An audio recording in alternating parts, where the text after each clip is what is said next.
අයිබෝවන් ජනාධිපතිතුමනි මේක තමයි ගම්පල නාවුල පිටිය පාර. ඒ කියන්නේ ඩයලොග් දෙකකට තාම බලන්නේ මේක අඹගමුව පාර. අඹගමුව පාර යට අඹගමුව පාර ගේට්ටුව ගාව. මේ බලන්නේ පිටින් එහාට කොහොමද යට වෙලා තියෙන්නේ. මේක නාවුල පිටිය පාර. එතනින් එහාට ඒ කියන්නේ සමරකෝන් සෙන්ටර් ගාව, රොයන් එක ගාව, නියසෙන්ටස් එක ගාව තමයි මේ වීඩියෝස් ටික තියෙන්නේ.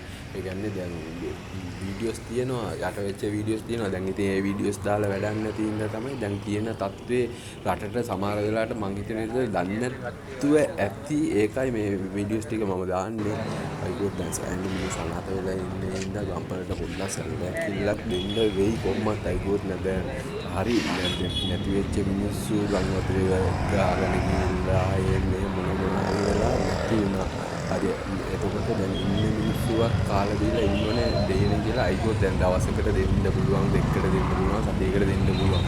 එතනින් එහාට මිනිස්සුયો එයාලගේ අතින් තමයි නැගිට ගන්න ඕනේ. ඒකෝ හැමදාම අනිත් මේ ගෙවල් වල කාලා දීලා ඉන්න බෑනේ. එවනේ ඇත්ත කතාව. එතකොට දැන් දුවොත් අබ ඇටේ පවා යරන් තමයි කාලා බීලා උයලා ඉන්න ඕනේ. පොඩි එකාට ඇඳුමක් ගන්න ඕනේ. ලොකු මිනිස්සුන්ට ඇඳුමක් ගන්න ඕනේ. අයිකෝ දැන් ජංගියවත් නැහනේ ඉතින් ඇඳ ගන්න. ඒ කියන්නේ එකම ජංගිය හැමදාම අඳින්න මේ ගම්පල තත්ත්වය පේනවනේ කොහොමද තියෙන්නේ කියලා.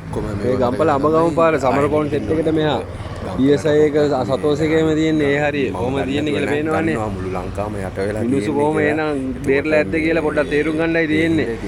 ගම වලට ෆෝසස් වලින් මෙහෙම ආමිනේවි ඔක්කොම බැලලා වැඩ කරනවා.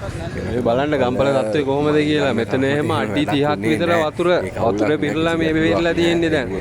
එච්චර යට වෙලා තිබිලා තියෙන්නේ මේ ගම්පල ටවුන් එක. මෙතන අඹගම මේ සෝරි මේක මේ සමරකෝන් සෙට් එක ගාව නාවුල පිටි පාරේ හරිය. එච්චර යට වෙලා මේ පේනවන්නේ කොච්චර යට වෙලා තියෙනවද කියලා. එතකොට තේරුම් ගන්න මොනවද වෙලා තියෙන්නේ කියලා ගම්පලට. තාම එක්කෙනෙක්වත් නැහැ, රජෙකුත් නැහැ, පොලිස් එකේවත් නැහැ, ආමි එකේකවත් පොලිසිය එකේවත් නැහැ. මොනවා කරනවද කවුද දන්නේ අප්පා කියලා වැඩ නැහැ. බේරන්න තමයි කවුරුත් ආවේ නැත්තේ.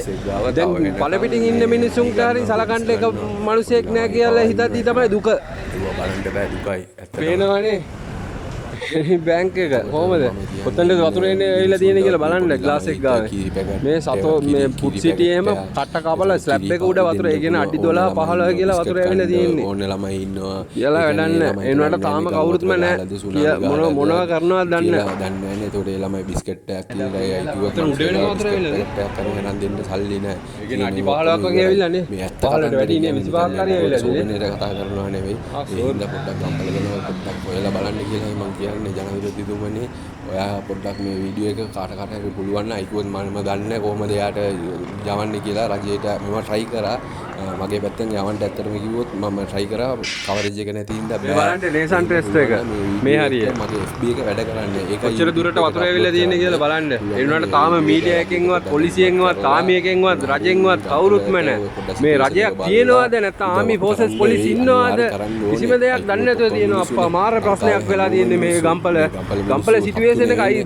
ඩෑම් එක ඇරියන කොත්මලේ ඩෑම් එක ඇරියන මුළු ගම්පලම යට එනවා කියලා දන්නේ නැද්ද? කිසිම දැනුවත්කමක් නැහැ. 6 මාට 5 මාට වතුර ඇවිල්ලා ඉවරයි. එලොන්ස් කරනවා රෑ 9 මාට. ඒකට වඩා හොඳයි අනිත් දවස් 2-3කට පස්සේ මේ වතුර එනවා කියලා එලොන්ස් කරන්නේ. එතකොට ඉතින් ගම්පල යට වෙලා ඉවරයිනේ. ඔක්කොම මිනිස්සු මැරලා ඉවරයිනේ. එතකොට අහන්න කවුරුත් නැහැනේ. ගම්පල යට වෙලා තියෙනවා කියලා නිවුස් එකක්වත් මාගේ මම ගම්පල